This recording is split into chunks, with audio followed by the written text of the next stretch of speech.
안녕하십니까. 국악재TV의 임동석입니다. 논어 강의가 꽤 많이 이제 진전이 되었습니다.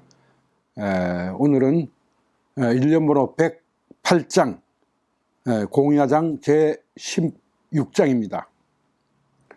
자왈 안평중은 서녀 인교하여 구이 경지로다.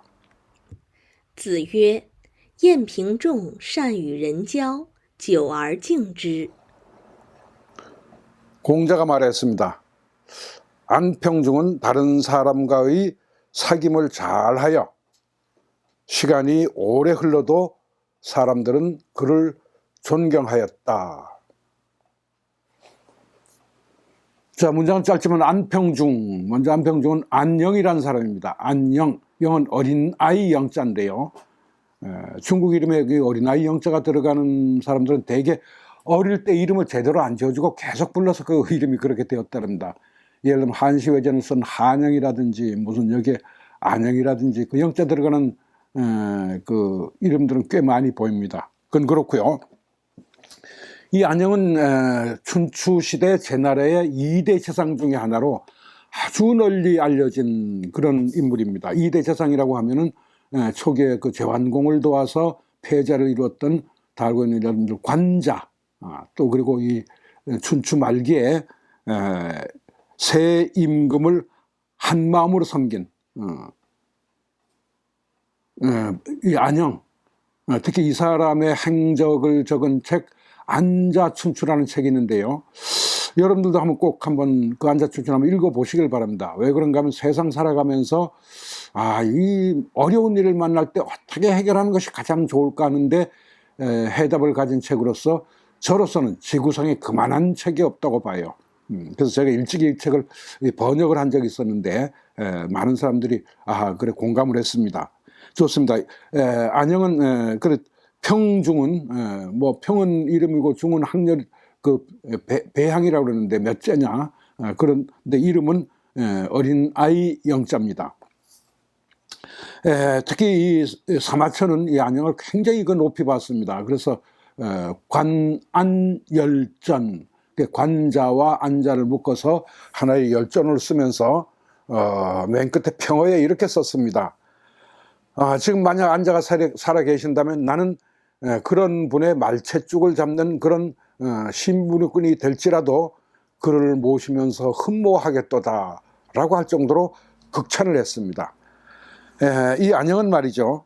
금방 말씀대로 영공, 장공, 경공, 제나라의 이 세 임금을 섬겼는데 그 중에 특히 이제 그 장공이죠. 장공은 뒤에 나오는 최저에게 시해를 당해서 죽기도 했습니다.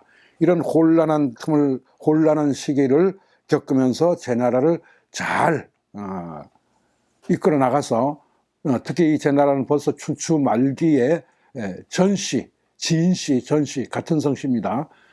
전씨들이 거의 대부들이 이 제나라를 이제 교체하려고 하는 그런 시기였는데도 이를 잘 견뎌낸 인물로 유명합니다.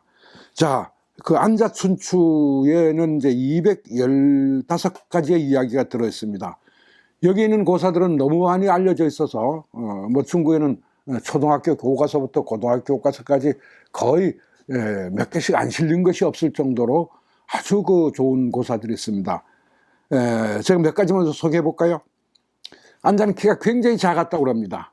재상인데 굉장히 작았어요. 작아서 안자가 초나라에 심부름을 갔어요. 그 사신으로 간 거죠. 사신으로 갔더니 초나라 임금이 저 안자는 키는 작은데 아주 똑똑하고 그 어떤 어려운 것도 다 해결하고 말싸움에도 지지 않는다는데 이 안자 좀 골려줘야 되겠다, 괴롭혀야 되겠다 해서 안자가 오니까 큰 그 정문으로 들어가지 않고 옆에 작은 문으로 들어오도록 시켰어요. 그래서 안자가 딱 그걸 버티면서 개나라에 왔을 때는 개구멍으로 들어가지만 이렇게 큰 초나라 임금 나라에 왔는데 어떻게 이리 들어갈 수 있겠는가 해서 이제 다시 이제 정문으로 들어갔고요. 그 다음에 이제 그 초나라 임금이 그랬습니다. 안자를 보고. 아니 당신 제 나라에는 사람이 없어? 그 무슨 일이, 무슨 말이요? 그랬더니, 어쩌면 그래, 당신같이 조그만 사람을 사신으로 보냈단 말이요. 이렇게 얘기를 했어요. 그래서 안자가 대뜸 이렇게 얘기했습니다. 왜 우리 제 나라의 사람이 없겠습니까? 얼마나, 우리 서울 임치에 가면 얼마나 사람이 많은지, 사람들이 길거리를 지나갈 때 저같이, 키가 작은 사람이 그 사이를 뚫고 지나가면은 하늘이 안 보일 정도고, 소매 때문에. 그 다음에 그들이 날씨가 어두워서, 이마에 진 땀을 훅 뿌리면은 아주 저는 배우는 것이 아닌가라고 느낄 정도입니다. 한꺼번에 100만 대군을 수집할 수 있는데 어찌 사람이 적다 그럽니까? 라고 해서, 그 왕에게 전혀 초왕에게 지지하는 그런 고사도 있고요. 또 하나는 이 경공이 말이죠. 안자가 섬겼던 이 경공은 늘 그 술에 절어 있었고, 또 말을 그렇게 줬습니다. 말. 혹시 거기 임치 가보신 분들은 알겠지만, 순마갱이라고 그래서 죽을 순자, 말마자, 갱은 구덩이 갱자, 그 경공이 죽을 때 말을 넘어져서 말 수천 피를 쭉 같이 그 순장시켜서 묻었어요. 그것이 발굴된데 가보시면 말뼈들이 지금도 순서대로 이렇게 놓여 있는 것을 여러분들 볼 수 있습니까? 엄청 크죠. 자, 그 말을 좋아했는데 명말을 구했습니다. 그래서 명말을 이 말 기는 사람한테 갖다 잘 기르라 하고 이제 갖다 맡겼어요. 맡겼는데 그 말이 죽었습니다. 죽으니까 이 경공이 화가 나서 그냥 당장 그놈을 잡아오너라. 그럼 그냥 이 자리에 당장 목을 쳐 죽이겠다. 안자가 곁에 있다 이렇게 했습니다. 임금님, 저는 저자가 정말 잘못했군요. 근데 사람이 죽을 때는 지가 무슨 죄를 지었는지 알고 죽어야 하지 않겠습니까? 그래서 제가 저자의 그 죄를 따져주겠습니다 하고 불러다가 앉혀놓고, 너는 너 죄를 아느냐? 첫째, 임금이 잘 기르라고 한 말을 죽였으니 첫째 너가 죽을 죄를 진 것이고, 두 번째는 온 제후들로 하여금 제 나라 임금은 사람보다 말을 더 중시하는구나 라고 일러주도록 하여 다른 제후국들이 우리나라 임금을 얕보게 만들었으니 이게 내가 죽을 이유다 하고, 이제 그 뒤에 두세 가지가 있습니다. 그걸 다 얘기를 해서 하니까 경공이 옆에 듣다가, 아이고 이러다가 내가 천하의 바보가 되는구나, 됐어 하고 살려준 고사도 있습니다. 그 외에 또 하나 여러분들 알고 계시듯이 남귤북지 아시죠? 귤이 회수 남쪽에서는 귤로 달리지만 회수 북쪽으로 가면 그게 탱자로 변한다, 이런 얘기인데, 아까도 얘기인데, 이 안자가 초나라 사신으로 갔을 때 일부러 왕이 제 나라 출신이면서 죄를 지은 자를 묶어서 안자 앞으로 끌고 오도록 했어요. 그래서 안자가 물었습니다. 이게 웬일이냐, 저 어떤 죄인이냐 그랬더니, 저 제 나라 사람입니다 그랬어요. 무슨 죄를 지었느냐, 그래서 우리 초나라에 와서 아주 나쁜 죄를 지어서 이제 곧 처벌할 것입니다 그랬더니, 그러면서 제 나라 사람들은 어떻게 저렇게 죄를 잘 짓어, 남의 나라에 와서 라고 이제 꺾으려고 그랬죠. 그러니까 안자가 한 말이 바로, 귤을 아십니까? 귤은 북쪽으로 가면 탱자가 되는 것이고 남쪽으로 가면 귤이 되는 것인데, 사람도 마찬가지로 그 환경에 따라서 그렇게 되는 겁니다. 제 나라 사람은 원래 착하게 이럴 데 없습니다. 근데 이 초나라에 왔더니 온통 사람들이 그 죄 짓는 것을 보고 나쁜 짓 하는 걸 보고 그걸 따라 배운 것이지 어떻게 제 나라 사람이 나쁘다는 것이오 라고 해서 다시 그 초왕을 꺾은 이야기도 있습니다. 그 외에도 뭐 상당히 그 고사들이 뭐 218건 많죠. 하나, 그 저기도 실려있는 사기에는 두 가지가 실려 있습니다. 월석보라고 하는 그 죄인이 있었어요. 그 안자가 지나가다 죄인을 보고 물었습니다. 어떻게 된 거냐 그랬더니, 이러이러한 죄를 지었습니다. 그래서 자기 말을 세 마리 그렇게 하는데 그저 곁에 말을 풀어주면서 이걸 대속금을 하고 풀어줘라 하고 풀어주고 자기 수레에 태워서 돌아왔습니다.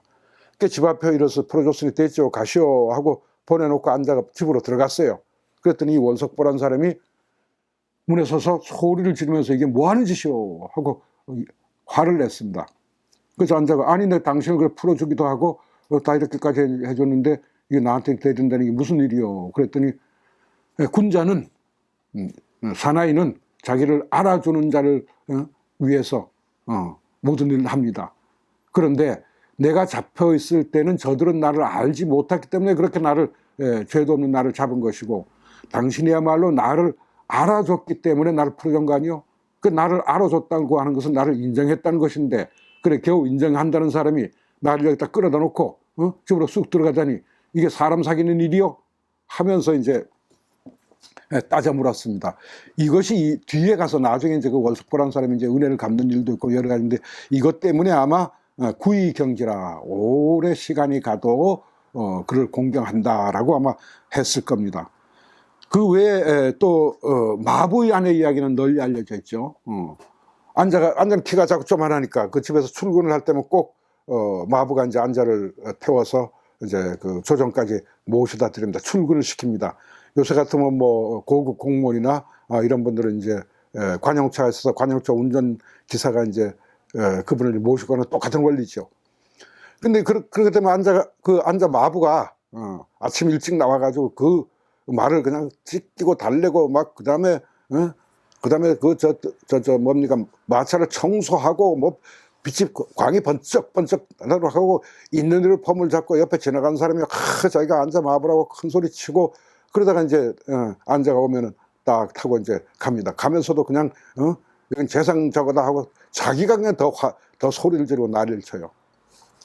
근데 안자 마부가 집에서 이렇게 문틈으로 보면 자기 신랑이 저건 마부 자기 신랑이지만 저건 마부 자기가 안자보다 나서서 안자 조만한데 자기가 나서서 그냥 더 소리를 지르고 더 거들먹을 부리고 더 거만하고 그래요. 그래서 그날 왔을 때 그 마부가 이렇게 얘기했습니다. 나 당신하고 이혼하겠어. 그랬더니 마부가 아이 무슨 소리요? 내가 열심히 돈 벌어서 당신 잘 먹여 살리고 있는데 그럼 뭐 때문에 뭐가 불만이요? 그랬더니 이제 아내가 그 얘기를 했습니다. 금방 말씀대로 너무 거만하다. 그랬더니 이 마부가 그 다음부터는 그 공손히 해서 나중에 안자가 물어봤습니다. 자네는 옛날에 그렇게 거만하더니 어떻게 이렇게 공손해졌는가? 그랬더니 아내 얘기를 하면서 제가 사실 거만하게 살았습니다. 해서 그를 상객으로 삼았다라는 고사가 있죠.